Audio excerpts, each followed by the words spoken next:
آیا می‌دانید پل قوسی ویاداکت چطور ساخته می‌شود؟ اول مهندسان زمین را بررسی می‌کنند تا به بستر سنگی محکم برسند. سپس تا عمق حدود 15 متر حفاری می‌کنند و 4 حفره بزرگ ایجاد می‌کنند که با فولاد و بتون پر می‌شوند تا پایه‌های بسیار مقاوم تشکیل دهند. در مرحله بعد آنها ستون‌های پل پیرز را با استفاده از قالب‌های خودبالا رونده و جک‌های هیدرولیکی می‌سازند.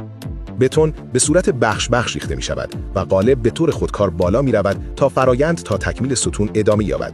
وقتی ستونها به ارتفاع 270 متر می رسند، مهندسان با استفاده از ایستگاه‌های GPS زمینی و داده‌های ماهواره‌ای موقعیت بالای ستونها را به طور پیوسته کنترل می کنند. میزان خطا تنها 2 تا 3 میلیمتر است. سپس نوبت به عرشه پل برج دک می رسد.